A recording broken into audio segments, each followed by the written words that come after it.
여러분 혹시 5억을 목표로 투자를 하고 계신가요? 아마 많은 분들이 이 질문에 고개를 끄덕이실 겁니다. 그런데 말이죠. 이 5억이라는 목표를 달성하려면 절대 하지 말아야 할 것이 있습니다. 바로 단타입니다.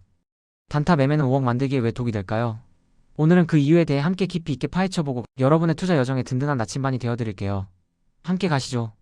우리가 투자를 시작하면 빨리 돈을 벌고 싶다는 마음이 앞서는 건 당연해요. 저도 그랬으니까요. 찰나의 순간에 가격이 오르고 내리는 걸 보면서 저기서 팔고 여기서 다시 샀으면 대박인데? 하는 생각 다들 해보셨죠? 이런 마음이 단타 매매로 이어지기 쉬운데요. 문제는 이 단타가 우리의 소중한 자산을 갉아먹는다는 사실입니다. 첫째, 단타는 높은 변동성이라는 위험천만한 길을 걷는 것과 같습니다. 주식시장은 하루에도 수십 번, 수백 번 오르락내리락합니다. 짧은 시간에 이 변동성을 예측해서 수익을 내겠다는 건 마치 눈 감고 지뢰밭을 건너는 것과 다를 바 없어요. 운 좋게 몇 번 성공할 수도 있지만 결국 큰 손실로 이어질 확률이 훨씬 높습니다. 시장의 예측 불가능한 움직임에 우리의 소중한 자산을 맡긴다는 건 너무 위험한 도박이죠. 둘째, 수수료와 세금이 야금야금 수익을 갉아먹습니다. 잦은 매매는 곧 잦은 수수료와 세금을 의미합니다. 우리가 한번 거래할 때마다 증권사 수수료, 거래세 등 나가는 돈이 만만치 않아요. 예를 들어 100만 원으로 단타를 쳐서 1% 수익을 봤다고 해볼게요. 수수료와 세금 제외하면 실제 손에 쥐는 돈은 더 적어지겠죠? 이게 반복되면 아무리 수익률이 좋아도 수수료 때문에 결국 손실을 볼 수도 있습니다. 작은 금액일 때는 체감이 안 될지 몰라도 5억을 목표로 한다면 이 비용들이 어마어마하게 불어날 겁니다. 승률이 높아도 수수료 때문에 수익이 안 나는 아이러니한 상황이 발생할 수 있는 거죠. 셋째, 정신적 스트레스가 장난이 아닙니다. 단타를 하려면 시장 상황을 계속 주시해야 합니다. 차트 보랴, 뉴스 보랴, 온 신경이 곤두서게 되죠. 잠시 한눈 팔면 큰 기회를 놓치거나 손실을 볼 수도 있다는 불안감에 시달리게 됩니다. 이런 극심한 스트레스는 우리의 일상생활까지 망가뜨릴 수 있어요. 투자 때문에 잠 못 이루고 소화 불량에 시달리는 건 누가 봐도 건강하지 못한 투자 방식입니다. 투자는 우리의 삶을 더 풍요롭게 하기 위한 도구이지 우리의 삶을 갉아먹는 주범이 되어서는 안 됩니다. 멘탈이 강한 사람이라도 단타의 높은 스트레스는 감당하기 어렵습니다. 넷째, 정보력의 한계는 개인 투자자의 숙명입니다. 개인 투자자는 기관이나 외국인처럼 막대한 정보력을 가질 수 없습니다. 기업 내부 정보나 갑작스러운 호재성 정보를 미리 알기란 거의 불가능하죠. 단타는 이런 정보의 우위를 기반으로 이루어지는 경우가 많은데 개인 투자자는 불리한 입장에서 싸울 수밖에 없습니다. 정보는 돈이다라는 말이 괜히 있는 게 아니죠. 불리한 전쟁터에 뛰어드는 것과 다름없습니다. 다섯째, 감정적인 의사결정으로 이어지기 쉽습니다. 단타는 짧은 시간 안에 판단을 내려야 하기 때문에 이성적인 판단보다는 감정에 휩쓸리기 쉽습니다. 좀 더 오를 것 같아서 매도를 늦추다가 하락하고 더 떨어질까봐 손절매를 서두르다가 반등하는 경험 다들 있으실 거예요. 이런 감정적인 매매는 필연적으로 비합리적인 거래로 이어지고 결국 손실을 키우게 됩니다. 투자는 감정이 아닌 논리와 원칙으로 해야 합니다.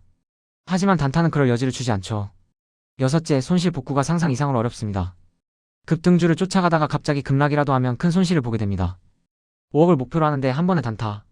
실패로 큰 돈을 잃으면 그 손실을 복구하는데 엄청난 시간과 노력이 필요합니다. 잃은 돈을 만회하기 위해 또다시 무리한 투자를 반복하게 되고 악순환에 빠지는 경우가 허다합니다. 깡통을 차는 지름길이 될 수 있다는 경고 명심해야 합니다. 그렇다면 5억을 만들기 위해서는 어떻게 해야 할까요? 답은 간단합니다. 장기 투자입니다. 장기 투자의 가장 큰 장점은 바로 복리 효과입니다. 아인슈타인이 복리는 세계 8대 불가사의라고 했다죠? 투자는 시간이 지남에 따라 이자에 이자가 붙는 마법 같은 효과를 보여줍니다. 단기적인 시장 변동에 일희일비하지 않고 꾸준히 투자하면 시간이 지날수록 자산이 기하급수적으로 불어나는 것을 경험할 수 있습니다. 5억을 만드는 데 필요한 건 단기적인 요행이 아니라 시간의 힘을 믿는 인내심입니다. 또한 장기 투자는 안정적인 수익을 가져다 줍니다. 단기 시장의 노이즈에 휩쓸리지 않고 기업의 본질적인 가치와 성장성에 투자함으로써 안정적인 수익을 기대할 수 있습니다. 일반 개인 투자자의 경우 실제로 장기 투자가 단타 투자보다 훨씬 높은 수익률을 기록하는 경우가 많습니다. 우리는 전문가가 아니잖아요? 섣부른 예측보다는 좋은 자산을 꾸준히 모아가는 것이 현명합니다. 장기 투자는 시간 절약이라는 보너스도 줍니다. 시장을 계속 주시할 필요가 없으니 우리의 소중한 시간을 절약할 수 있습니다. 그 시간에 자기 개발을 하거나 가족과 시간을 보내거나 더 생산적인 활동을 할 수 있죠. 투자가 삶을 지배하는 것이 아니라 삶의 일부로서 우리의 목표를 달성하는 데 도움을 줘야 합니다. 5억 자산을 형성하고 싶다면 몇 가지 중요한 투자 전략을 기억해야 합니다. 첫째, 자산 배분과 분산 투자는 필수입니다. 계란을 한 바구니에 담지 말라는 격언처럼 여러 자산의 분산 투자의 위험을 줄여야 합니다. 5억 이상의 자산가들은 보통 주식과 채권의 비중을 64 정도로 배분하는 경향이 있습니다. 주식의 성장성과 채권의 안정성을 동시에 추구하는 거죠. 그리고 하나의 주식에 몰빵하는 것이 아니라 여러 우량 기업에 나눠 투자해야 합니다. 이렇게 해야 예상치 못한 리스크로부터 우리의 자산을 보호할 수 있습니다. 둘째, 가치 투자를 지향해야 합니다. 단기적인 시세 변동보다는 기업의 내재 가치에 집중하는 거죠. 재무 상태가 건전하고 성장 가능성이 높으며 경쟁 우위를 가진 기업의 장기적인 관점에서 투자해야 합니다. 워렌 버핏이 늘 강조하는 것이 바로 이 가치 투자입니다.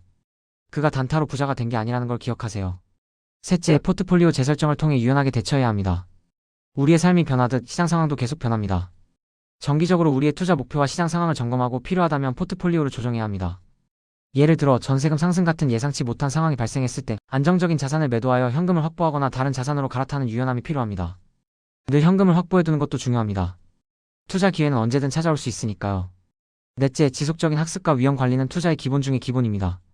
시장 상황을 끊임없이 분석하고 새로운 투자 지식을 습득해야 합니다. 그리고 자신에게 맞는 투자 방식과 원칙을 세워야 합니다. 손절매 원칙을 철저히 지키고 감정에 휩쓸리지 않는 훈련을 해야 합니다. 필요한 경우 금융 전문가의 조언을 구하는 것도 좋은 방법입니다. 물론 단타로 성공한 고수들도 있습니다. 하지만 그런 사람들은 극히 드뭅니다. 우리가 그들처럼 되기 위해서는 엄청난 재능과 노력 그리고 운이 따라야 합니다. 일반 투자자에게 단타는 너무나 가혹한 길입니다. 5억이라는 큰 목표를 달성하기 위해서는 꾸준함과 인내가 필요합니다. 단기적인 욕심에 눈이 멀어 소중한 자산을 잃는 우를 범하지 마세요. 제가 좋아하는 문구가 있습니다. 부자는 씨앗을 심고 기다린다. 가난한 자는 씨앗을 심고 당장 열매를 따려 한다. 5억을 만드는 일은 씨앗을 심고 정성껏 가꾸어 큰 나무로 키우는 과정과 같습니다. 조급하게 열매를 따려 하지 마세요. 인내심을 가지고 꾸준히 관리하면 언젠가 풍성한 결실을 맺을 겁니다. 우리 함께 5억이라는 목표를 향해 나아갑시다. 단타의 유혹을 뿌리치고 장기 투자의 원칙을 지키면서 말이죠. 여러분은 충분히 해낼 수 있습니다. 5억 만들기의 단타는 절대 금지. 이 핵심 키워드를 마음에 새기고 성공적인 투자 여정을 이어가시길 응원합니다.